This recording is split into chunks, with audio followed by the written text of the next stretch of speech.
centuries, Poland has been the battlefield of Europe, a country caught between powerful empires, invaded, partitioned, and occupied more times than it cares to remember. But today, Poland is rewriting its destiny. A country once carved up by empires, flattened in 2 world wars, and chained behind the Iron Curtain, is rising with a military ambition so massive, so relentless, that even Moscow is paying attention. Not as a victim of history, but as the architect of one of the most powerful armies in Europe. In just a few short years, Warsaw has launched one of the most ambitious military buildups in Europe. Billions are being poured into tanks, artillery, fighter jets, and air defense systems, not as a slow modernization, but as a rapid transformation. And talking about the timing, as Russia remains tied down in Ukraine, Poland is positioning itself to become NATO's strongest land force on the continent. So why is Poland doing this now? Is Poland quietly building NATO's strongest land army? And is that why Russia is suddenly afraid of its western neighbor? To understand Poland's military ambitions today, you have to understand its past. Few nations in Europe have been as defined by geography and history as Poland. Sitting on the flat North European plain, Poland has no natural mountains or seas to shield it from invasion. Instead, it has spent centuries caught between 2 great powers, Germany to the west and Russia to the east. This geography made Poland both a bridge and a battlefield. Time and again, stronger neighbors carved it up. In the late 18th century, Poland disappeared entirely from the map of Europe, partitioned between Prussia, Austria, and Russia. Even when it re-emerged after World War I, its independence was short-lived. But Poland is no longer playing defense. It is rewriting the rules of European security. For decades, Warsaw's role in NATO was seen as secondary, a frontline state positioned between Western Europe and Russia, but not a decisive power on its own. That perception has vanished almost overnight. Today, Poland's military expansion has become so vast and so heavily resourced that Russian strategists now see Warsaw not as a buffer zone, but as a spearhead. The numbers alone tell a story of historic proportions.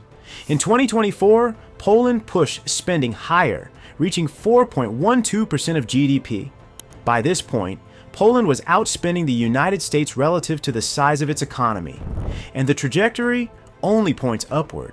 In 2025, Poland's defense spending has already climbed to 4.7% of GDP. By 2026, that figure is projected to reach 5.1%, the highest in NATO, and far beyond the alliance's traditional 2% target. To put this in perspective, Poland is now outspending the United States relative to economic size, with Washington allocating just 3.38% of its GDP. It signals Poland's intention to move from a reactive military posture to a proactive one, capable of deterring or even halting Russian aggression on its own terms. For Moscow, this shift is deeply unsettling. Russian military planners have long relied on the assumption that Eastern Europe would remain dependent on Western Europe and the United States for security. Poland's surge directly undermines that assumption, forcing the Kremlin to grapple with a new reality. One of its most historically contested neighbors is transforming into NATO's most committed defender. No other European country has moved this quickly, in rearming itself for a new security era. Between 2022 and 2023 alone, Warsaw increased its defense budget by an astonishing 75%. Yeah! This was not just the biggest jump in Europe, it was the single largest annual defense budget increase by any European nation in the modern era. That surge lifted Poland's total military spending to $31.6 billion in 2023, equal to 3.8% of its GDP. At a time when many NATO countries still struggle to meet the alliance's minimum 2% target, Poland effectively doubled it, leapfrogging nearly every Western European state in the process. But what makes this buildup different from previous waves of European rearmament is how Poland is spending its money. Over half of its defense budget is going directly into modernization. Over 50% of this budget goes to military modernization, funding advanced weaponry. This includes acquiring American-made F-35 stealth fighters, the same 5th-generation aircraft that serve as the backbone of U.S. air power. Poland is also purchasing M1A2 Abrams tanks, giving its armored brigades a decisive edge on the battlefield against any potential Russian incursion. Add to that the Patriot missile defense system, one of the most sophisticated anti-missile shields available, and Poland is constructing a layered deterrent that directly targets Russia's traditional strengths: armor, artillery, and air dominance. If you're enjoying this deep dive, please like the video and consider subscribing to our channel. Your support helps us bring more global insights. Now, back to the video. This scale of investment sends a clear message. Poland is no longer content to be NATO's eastern outpost, waiting to be reinforced if conflict breaks out. Instead, Warsaw is building a military capable of holding its own, of blunting and even turning back Russian aggression at the very front lines. Over the past decade, Warsaw has executed one of the most ambitious expansions of military manpower in modern European history. From a modest 99,000 personnel in 2014, Poland has more than doubled the size of its armed forces, fielding over 216,000 active troops by 2024. This remarkable growth has propelled Poland into the position of NATO's third largest standing military, behind only the United States and Turkey. In doing so, it has again leapfrogged past Europe's traditional military heavyweights. Germany's Bundeswehr, with its 185,600 troops, France's armed forces at 205,700, and the United Kingdom's 138,100. Well, Warsaw's ambition is to transform its military into the most formidable land force in Europe. By 2035, Poland plans to raise its active personnel to 300,000, supported by an even larger reserve force, pushing total numbers toward an eventual 500,000. Such a force would not only dwarf many of its European neighbors, but also create a national defense structure capable of sustained, high-intensity operations along NATO's eastern flank. Prime Minister Donald Tusk mentioned the seriousness of this strategy in March 2025, when he unveiled a new initiative to provide basic military training to every adult male citizen. This program would embed defense preparedness directly into the fabric of Polish society, creating a broad civilian base of trained individuals who could be mobilized in the event of crisis. Far beyond symbolic measures, this initiative reflects a doctrine of total defense that recalls Cold War era concepts while being updated for the realities of hybrid warfare and regional instability. For Moscow, this trajectory presents an existential dilemma: a Poland with not only advanced weaponry, but also mass mobilization potential challenges Russia's long-standing military calculus in Eastern Europe. Where Russia once relied on numerical superiority and regional intimidation, it now faces a neighbor building both the size and sophistication of force required to blunt and potentially repel any conventional aggression. Poland's €2.4 billion East Shield project represents one of the most ambitious border fortification programs in modern European history. This initiative aims to fortify approximately 700 kilometers of Poland's borders with Belarus and Russia's Kaliningrad exclave, creating a comprehensive defense system expected to be operational by 2028. This shield is no simple wall. It's a multi-layered defensive ecosystem designed to grind invading forces into attrition before they can even penetrate Polish territory. Anti-tank obstacles, bunkers, fortified shelters, and underground command centers form its physical backbone. Above ground, and in the digital sphere, artificial intelligence-driven surveillance systems, drone defense networks, and electronic warfare capabilities weave together into a seamless defensive grid. Polish defense planners describe the East Shield as nothing less than a death trap for hostile forces, a kill zone engineered to neutralize Russia's traditional advantage in armored warfare. By fusing 20th century fortifications with 21st century technology, Poland is creating a deterrent system that is as psychological as it is physical. Poland's commitment to hardening its defenses goes beyond walls, bunkers, and sensors. It extends into the realm of controversial policy.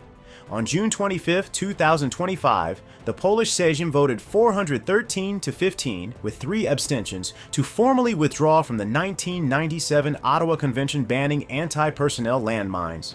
Coordinated with the Baltic states, this decision clears the way for Warsaw to deploy minefields as part of its layered border defense.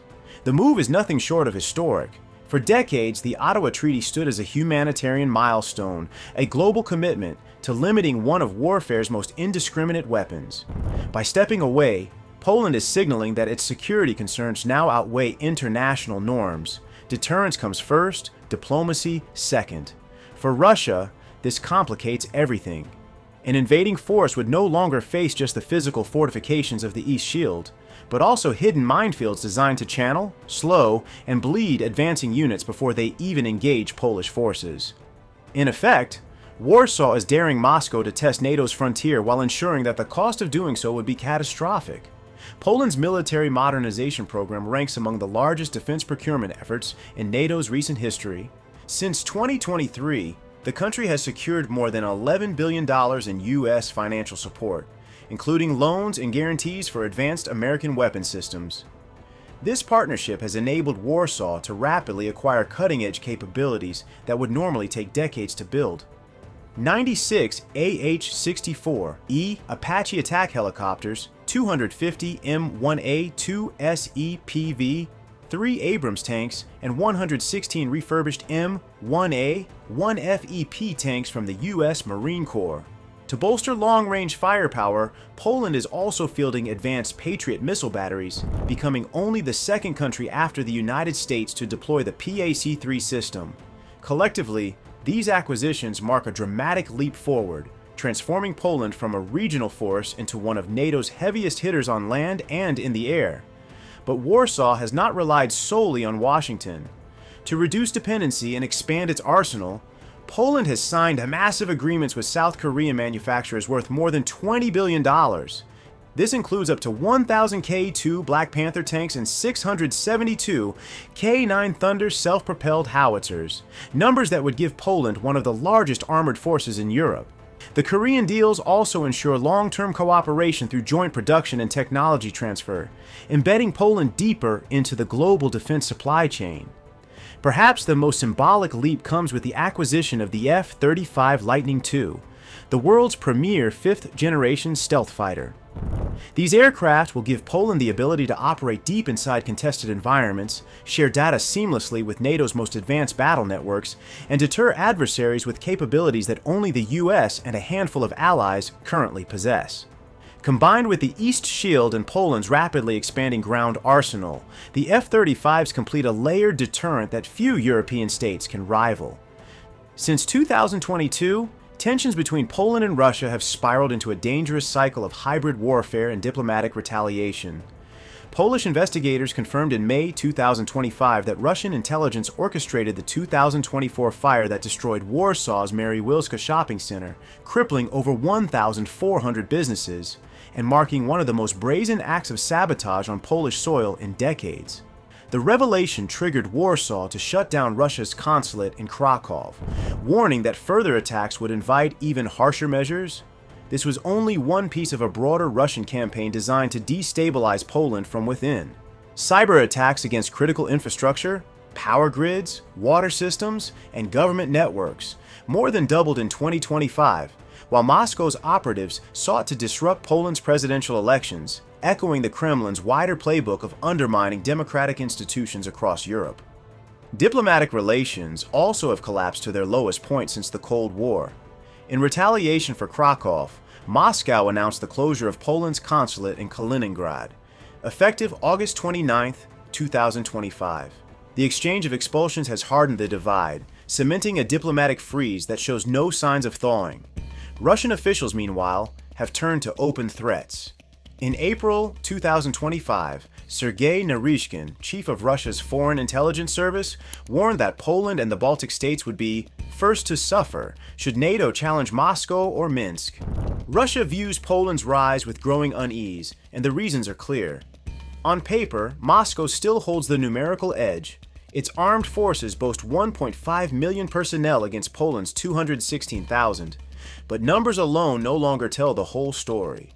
Poland's sweeping modernization drive, its NATO standard equipment, and the layered defensive doctrine it has built act as force multipliers. The balance is shifting, and the prospect that Poland could blunt or even neutralize Russia's manpower advantage is no longer far-fetched. Yet the real strain from Moscow comes not from the battlefield, but from its own economy. Russia has been forced to pour staggering sums into its military machine.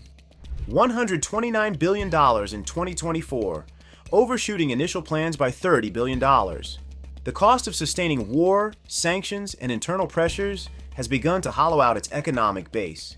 Inflation is hovering at 9.4%, interest rates spiked to 20%, and reserves have collapsed from $145 billion to just $39 billion. For a country trying to maintain great power status, these are cracks that no propaganda can plaster over. Poland's position is a dagger pointed at Russia's most vulnerable arteries.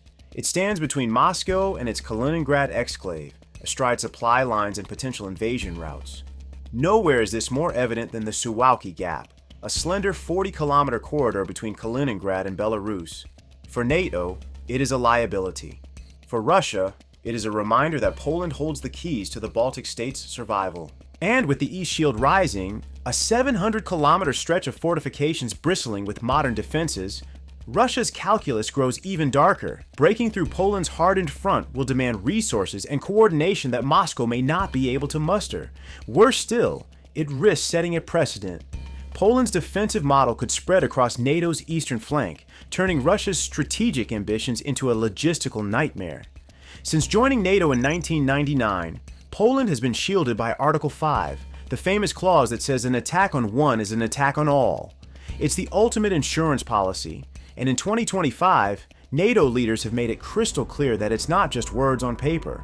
When NATO Secretary General Mark Rutte visited Warsaw in March, his warning to Moscow was blunt. Any strike on Poland would be met with devastating consequences. But Poland is not only counting on promises from Brussels or Washington, it's actively knitting itself into NATO's Eastern Defense Network, making sure its buildup plugs seamlessly into the alliance's strategy.